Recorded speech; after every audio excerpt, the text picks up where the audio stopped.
कभी कभी लगता है कि धर्म और आध्यात्म हमें जीवन के सबसे बड़े रहस्यों से रूबरू कराते हैं। हाल ही में मैं शिव पुराण के बारे में भी याद था और कुछ बातें मुझे काफी अद्भुत लगीं। ओह! जैसे? जैसे शिव को अनादि बताया गया है, यानी जिनका न कोई आदि है न अंत। जैसे ब्रह्मांड अनंत है, वैसे ही शिव भी। और तो और, शिव को महाकाल भी कहा गया है, यानी समय। मतलब शिव ही समय है? ये तो बहुत गहरी बात हुई। सदाशिव? ये तो मैंने पहले कभी नहीं सुना। बिल्कुल, शिव पुराण के मुताबिक शिव ही समय है और समय ही शिव। वो सृष्टि के सृजन और विनाश के चक्र को नियंत्रित करते हैं। और सबसे महत्वपूर्ण बात तो स्टीव सुमम्मामुको सदाशिव के पूर्ण अवतार हैं। सदाशिव को परम ईश्वर माना गया है, जिनसे ब्रह्मा, विष्णु और शिव ये तीनों देवता उत्पन्न हुए हैं। शिव पुराण में लिखा है कि ब्रह्मा और विष्णु सदाशिव के आधे आधे अवतार हैं, जबकि शिव उनके पूर्ण असंपूर्ण अवतार हैं। तो मतलब शिव सदाशिव का रूप है? ये तो और भी रोचक हो गया। और तो और, शिव पुराण में यह भी लिखा है कि जो व्यक्ति शिव और सदाशिव में भेद करेगा, मेमनिमी, या फिर शिव और पवी मुझ वो विष्णु में भेद करेगा, वो नर्क में गिरेगा। मतलब सभी देवी देवता एक ही हैं, बस उनके रूप अलग अलग हैं। हुँ, तो फिर श्रीदेवी भागवत महापुराण में शिव को तमोगुण क्यों कहा गया है? ये तो थोड़ा विरोधाभासी लगता है। हाँ, ये सच है। लेकिन यहाँ तमोगुण का मतलब अज्ञानता या अंधकार नहीं है, बल्कि एक ऐसी शक्ति है जो सृष्टि के विनाश के लिए जरूरी है, क्योंकि बिना विनाश के नई सृष्टि संभव नहीं है। और शिव ही हैं जो इस विनाश को अंजाम देते हैं ताकि नई शुरुआत हो सके। वाह! ये तो बात ही कुछ और है। तो कुल मिलाकर कहें तो शिव पुराण हमें ये सिखाता है कि ईश्वर एक है और हमें अपने अंदर छिपे रुद्र को शिव बनाने की कोशिश करनी चाहिए। बिल्कुल, अपने अंदर मौजूद नकारात्मकता को दूर करके दिव्यता को प्राप्त करना चाहिए।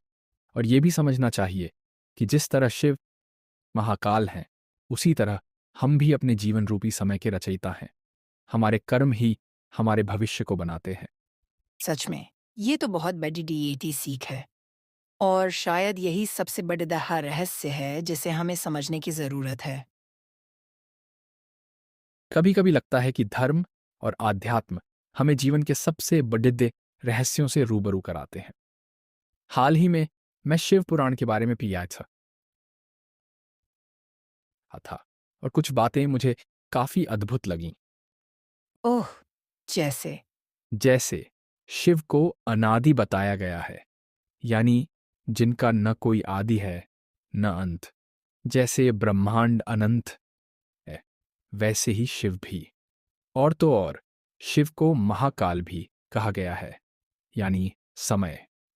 मतलब शिव ही समय है? ये तो बहुत गहरी बात हुई। सदाशिव? ये तो मैंने पहले कभी नहीं सुना।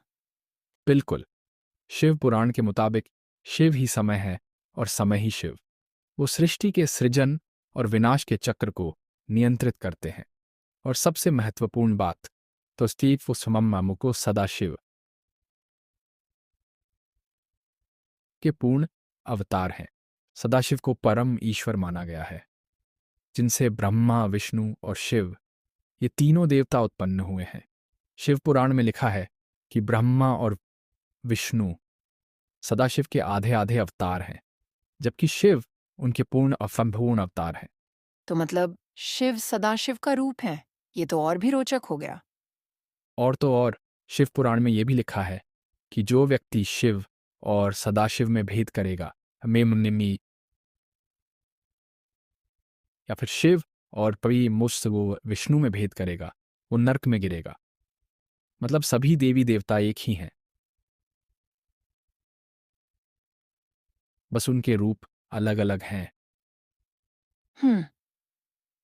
तो फिर श्रीदेवी भागवत महापुराण में शिव को तमोगुण क्यों कहा गया है? ये तो थोड़ा विरोधाभासी लगता है। हाँ, ये सच है। लेकिन यहाँ तमोगुण का मतलब अज्ञानता या अंधकार नहीं है, बल्कि एक ऐसी शक्ति है जो सृष्टि के विनाश के लिए जरूरी है, क्योंकि बिना विनाश के नई सृष्टि संभव नहीं है।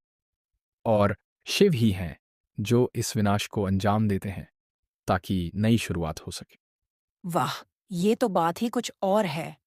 तो कुल मिलाकर कहें तो शिव पुराण हमें ये सिखाता है कि ईश्वर एक है और हमें अपने अंदर छिपे रुद्र को शिव बनाने की कोशिश करनी चाहिए। बिल्कुल, अपने अंदर मौजूद नकारात्मकता को दूर करके दिव्यता को प्राप्त करना चाहिए। और ये भी समझना चाहिए कि जिस तरह शिव महाकाल हैं, उसी तरह हम भी अपने जीवन रूपी समय के रचयिता हैं। हमारे कर्म ही हमारे भविष्य को बनाते हैं। सच में, ये तो बहुत बड़ी डीएटी सीख है और शायद यही सबसे बड़ा रहस्य है जिसे हमें समझने की ज़रूरत है।